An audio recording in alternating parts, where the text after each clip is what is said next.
तो hello dear student, finally आज के इस वीडियो में आपके लिए लेकर के आ चुके हैं कक्षा 12वीं विषय आपका अर्थशास्त्र का द्वितीय परीक्षा वर्ष 2026 का आप सबका का पूरा क्वेश्चन पेपर। दोस्तों आप लोग यहां पर देख सकते हैं आपके पेपर में टोटल 23 प्रश्न पूछे जाने वाले हैं। 80 नंबर का आपका पेपर पूछा जाएगा। विषय आपका अर्थशास्त्र का पेपर है। तो चलिए सभी प्रश्नों को सॉल्व करके आपको इसी वीडियो में बताने वाला हूं। तो आज की इस वीडियो को आप लोग पूरा कंप्लीट तक देखकर सभी प्रश्नों को आप लोग अच्छी तरह से एग्जाम में जाने के पहले सॉल्व जरूर कर लीजिएगा। तो आप लोग देख सकते हैं दोस्तों, इसमें आपका सबसे पहले आता है प्रश्न नंबर 1, जिसमें आपका पूछा गया है सही विकल्प चुनकर लिखिए, जो कि आपसे 6 नंबर का पूछा गया। प्रत्येक प्रश्न के लिए आपको 1 अंक मिलेगा। तो इसमें आपका पहला प्रश्न आपका आता है, एक वस्तु की एक निश्चित मात्रा से प्राप्त उपयोगिता का योग कहलाता है। इसमें आपको 4 विकल्प दिया गया है। पहला सीमांत उपयोगिता, दूसरा कुल उपयोगिता, तीसरा औसत उपयोगिता, चौथा ऋणात्मक उपयोगिता। इसमें आपको लिखना है दोस्तों, इसका राइट आंसर हो जाएगा, पहले में आपको लिखना है दूसरा नंबर कुल उपयोगिता। क्या हो जाएगा? कुल उपयोगिता। उसके बाद आपका 2 में आता है, 2 में पूछा गया है कुल परिवर्ती लागत तथा कुल स्थिर लागत का योग कहलाता है। पहला कुल लागत, दूसरा कुल आगम, तीसरा सीमांत लागत, चौथा सीमांत आगम। इसमें आपको लिखना है दोस्तों, इसका राइट आंसर हो जाएगा आपका कुल परिवर्ती लागत तथा कुल स्थिर लागत का योग कहलाता है कुल आगम। क्या कहलाता है? कुल आगम। उसके बाद आपका क्वेश्चन नंबर आपका 3 में आता है, जब बाजार मांग बाजार पूर्ति से अधिक होती है तब स्थिति होती है। पहला अधिमांग की, दूसरा अधिपूर्ति की, तीसरा शून्य अधिमांग की, चौथा शून्य अधिपूर्ति की। इसमें आपको लिखना है दोस्तों, इसका राइट आंसर हो जाएगा आपका पहला नंबर अधिमांग की। उसके बाद आपका 4 में आता है, 4 में पूछा गया है बाजार कीमतों पर जीडीपी में से शुद्ध अप्रत्याश में कर हटाने पर प्राप्त होता है। पहला साधन लागत पर जीडीपी, दूसरा साधन लागत पर एनडीपी, तीसरा बाजार कीमत पर एनडीपी, चौथा बाजार कीमत पर जीएनपी। इसमें आपको लिखना है दोस्तों, इसका राइट आंसर हो जाएगा आपका पहला नंबर साधन लागत पर जीडीपी। उसके बाद दोस्तों आपका क्वेश्चन नंबर आपका 5 में आता है। 5 में पूछा गया है, मान लीजिए नगद कोष अनुपात CRR 20% है, तो 100 रुपये की जमाओं के पीछे हमारे बैंक को कितना रुपये नगद कोष में रखना होगा। पहला 40%, दूसरा 20%, तीसरा 60%, चौथा 80%। इसमें आपको लिखना है दोस्तों, इसका राइट आंसर हो जाएगा आपका 20%। क्या लिखना है? 20%। उसके बाद आपका 6 में आता है, 6 में पूछा गया MPC का मान होता है। पहला 0 तथा 1 के बीच, दूसरा 0 तथा 10 के बीच, तीसरा 0 तथा 100 के बीच, चौथा 0 तथा 1000 के बीच। इसमें आपको लिखना है दोस्तों, इसका राइट आंसर हो जाएगा आपका पहला नंबर 0 तथा 1 के बीच।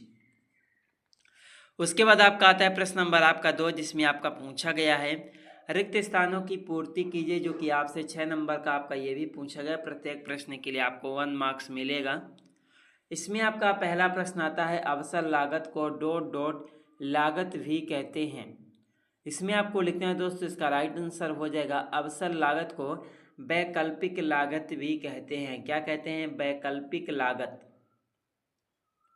उसके बाद आपका 2 में आता है, क्षैतिजी मार्ग वक्र के समस्त बिंदुओं पर मार्ग की डॉट डॉट लोच होती है।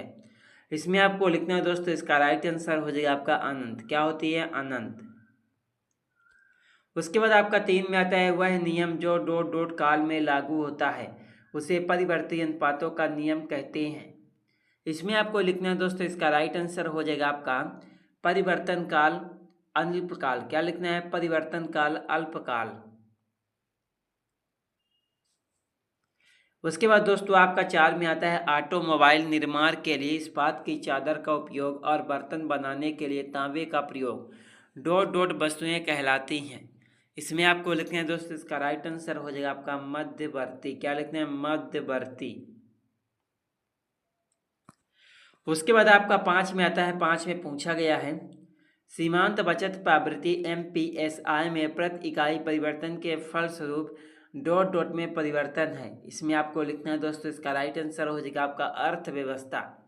क्या लिखना है? अर्थव्यवस्था। 6 में आपका आता है, किसी देश का कुल राजस्व व्यय 8 लाख करोड़ है और कुल राजस्व प्रतियां 6.5 लाख करोड़ है, तो राजस्व घाटा करोड़ रुपए होगा। इसमें आपको लिखना है दोस्तों, इसका राइट आंसर हो जाएगा आपका 1.5 लाख करोड़। क्या लिखना है? 1.5 लाख करोड़, 1.5 लाख करोड़। उसके बाद दोस्तों आपका आता है प्रश्न नंबर आपका 3, जिसमें आपका पूछा गया है सत्य सत्य बताइए, जो कि आपसे 6 नंबर का पूछा गया। प्रत्येक प्रश्न के लिए आपको 1 मार्क्स मिलेगा। इसमें आपका पहला प्रश्न आता है, चाय तथा कॉफ़ी एक दूसरे के लिए स्थापना वस्तुएं होती हैं। इसमें आपको लिखना है दोस्तों, इसका राइट आंसर हो जाएगा, इसमें आपको लिखना है सत्य। क्या लिखना है? सत्य।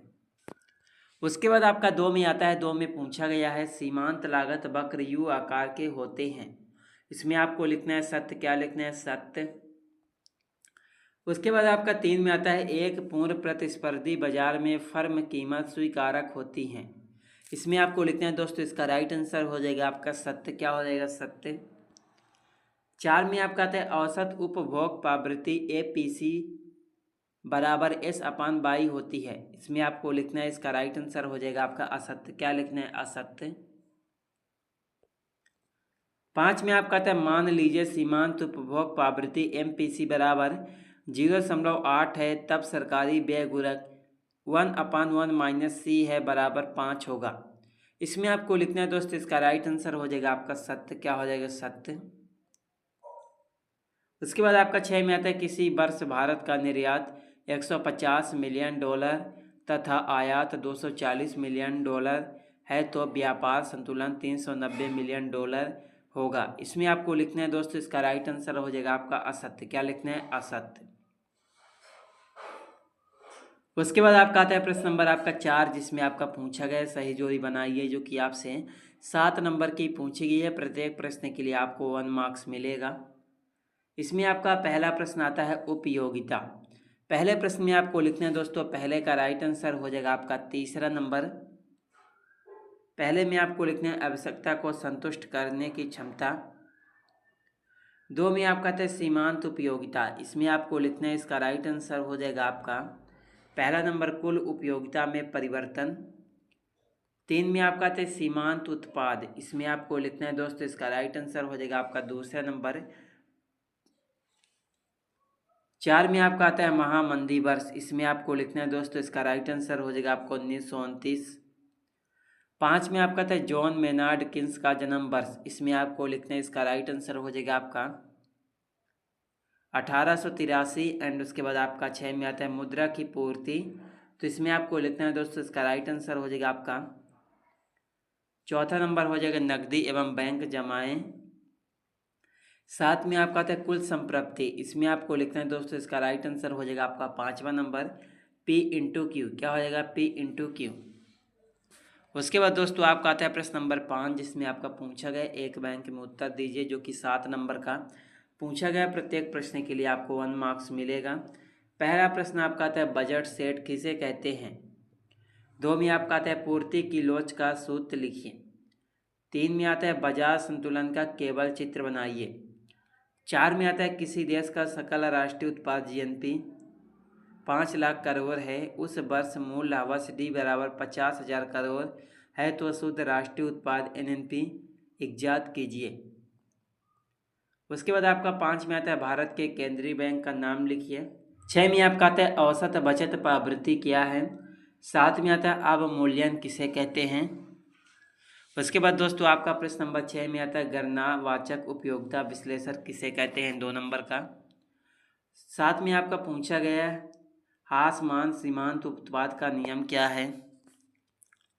8 में आपका पूछा गया, पूर्ण प्रतिस्पर्धी बाजार की कोई 2 विशेषता लिखिए, 2 नंबर का। 9 में पूछा गया, उच्चतम निर्धारित कीमत किसे कहते हैं। 10 में पूछा गया, क्या होगा यदि बाजार में प्रचलित मूल्य संतुलन कीमत से अधिक है, 2 नंबर का। 11 में पूछा गया है, राष्ट्रीय आय को व्यय विधि से कैसे मापा जाता है। 12 में पूछा गया, प्रभावी मांग किसे कहते हैं। 13 में पूछा गया, प्रत्याशित निवेश किसे कहते हैं। 14 में पूछा गया, राजस्व घाटा तथा राजकोषीय घाटा में संबंध बताइए, कोई 2। उसके बाद क्वेश्चन नंबर आपका 15 में पूछा गया, राजस्व व्यय किसे कहते हैं, 2 नंबर का। 16 में पूछा गया, व्यष्टि अर्थशास्त्र तथा समष्टि अर्थशास्त्र में अंतर स्पष्ट कीजिए, 3 नंबर का। उसके बाद आपका 17 में आता है सामान्य वस्तुएं किसे कहते हैं, उदाहरण द्वारा स्पष्ट कीजिए 3 नंबर का। उसके बाद आपका 18 में पूछा गया स्टॉक तथा प्रवाह की व्याख्या 3 बिंदुओं में कीजिए 3 नंबर का। तो उसके बाद क्वेश्चन नंबर आपको 19 में पूछा गया वस्तु विनिमय प्रणाली क्या है, इसकी कोई 2 खामियां लिखिए। 20 में पूछा गया मार्क का नियम क्या है, चित्र की सहायता से समझाइए। 21 में पूछा गया है निम्नलिखित तालिका श्रम का कुल उत्पादन अनुसूची को बताती है, 4 नंबर का। 22 में पूछा गया मितव्ययता का विरोधाभास क्या है, 4 बिंदुओं में समझाइए। 23 में पूछा गया व्यापार संतुलन और अदायगी संतुलन में अंतर स्पष्ट कीजिए, कोई 4 नंबर का आपका ये भी पूछा गया है। तो आप लोग इन सभी प्रश्नों को अच्छी तरह से देखकर याद कर लीजिएगा। कहीं पर भी आपको डाउट होगा कमेंट बॉक्स पर कमेंट जरूर कीजिएगा। चलिए मिलते हैं किसी नेक्स्ट वीडियो में आपसे।